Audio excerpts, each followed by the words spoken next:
Welcome back students to Alchemy online class. We started chapter number 3, synthetic fibers and plastics. In that we have learned till now about the structure of synthetic fibers, the different types of synthetic fibers and the characteristics of synthetic fibers. Now we are going to start with a new topic of the same chapter, but before we start the new topic, we will have discussion on the question which was asked in the previous class. In previous class, the question was asked that do you think when burnt, rayon will stick to the body like other synthetic fibers? The answer is synthetic fibers catch fire easily and melt on heating and stick to the body of the person wearing them. Rayon is a regenerated fiber. It is a semi-synthetic material. It is made from wood pulp and synthetic material or chemicals. So it is having the characteristics of natural fibers and synthetic fibers both. Rayon does not melt like the fully synthetic fibers are melting on heating. Rayon is not sticking to the body like the other synthetic fibers are sticking. Means it will melt, but it will not cause that much harm to the body when it is burnt. Now I am showing you different objects and you have to guess about one similarity between them. This is a mug, a toothbrush, a ruler, and this is a pen. What is the similarity between these objects? Yes, all these objects are made up of a similar material, that is plastics. But this toothbrush, if you see this toothbrush, as you all know that the handle of this toothbrush is made up of plastics, but its bristles are made up of nylon. So now we are going to start with our today's topic, plastics, and in this we are going to study about how plastics are made and the different types of plastics. Plastics are made up of petrochemicals. Like synthetic fibers, they are the polymers of chemical substances. But all types of plastic do not have the same type of arrangement of units. Some are having linear arrangement.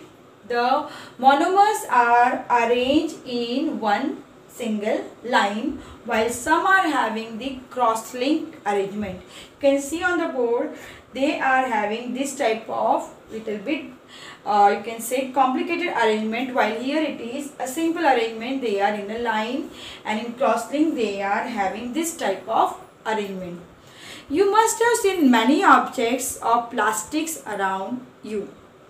You must be wondering that they are available in different shapes and sizes. Why it is so? It is because of the properties of plastics. Plastic is easily moldable. That means any shape can be given to it.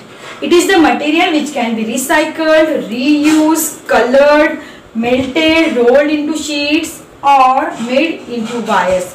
Because of these properties, variety of things are made from plastics.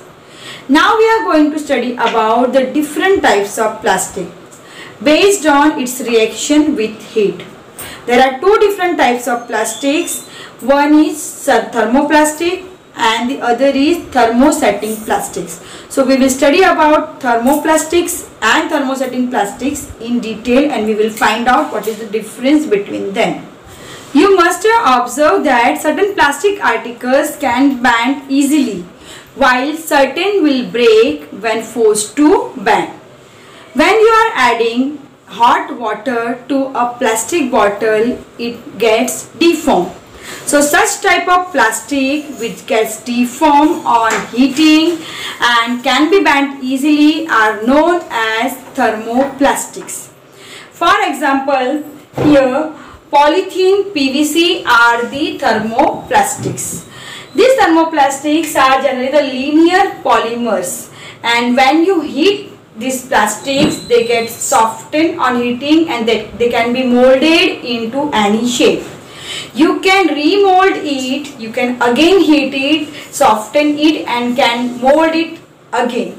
So This is the property of thermoplastics. They can be remolded again, and these plastics are used for making toys and combs and different types of containers. On the other hand, the plastic which can be molded once only by heating are known as thermosetting plastics. This plastic, they can be softened on heating and can be molded once only. Once it is molded into any shape, it cannot be remolded. These plastics are generally the cross-linked polymers, and examples of these thermosetting plastics are bakelite and melamine. Bakelite is poor conductor of heat and electricity, and it is used for making the electric switches and the handles of the utensils, while the melamine is a versatile material. It resists fire and it can tolerate heat better than the other types of plastics. So it is used for making the kitchenwares, floor tiles, and for making the fabrics which can resist fire. Polythene is an example of thermoplastics, and this polythene is the polymer of ethene.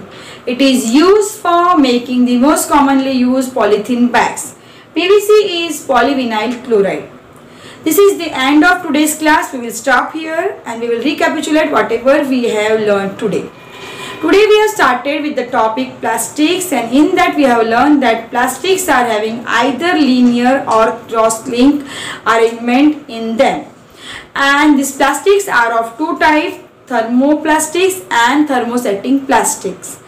Now we are going to see the difference between these two types of plastics. Thermoplastics are having linear arrangement in them, or sometimes they are showing the lightly cross-link arrangement also, while the thermosetting plastics are having the cross-link arrangements only. Once this thermoplastic is melted and molded, it can be melted once again and can be molded once again. We can mold it again and again by heating. But these thermosetting plastics cannot be remolded. Once it is melted and once it is molded into any shape, it cannot be remolded. The examples of thermoplastics are polythene and PVC, and examples of thermosetting plastics are bakelite and melamine. Then we have learned that the use of these bakelite, melamine and the polythene also. So this is all about today's class. Now it's time for today's homework. Homework is differentiate between thermoplastics and thermosetting plastic. Write down this difference in your notebook. So now this is the end of the session. We will meet tomorrow once again. Till then, be safe, be at home, keep learning, and thank you.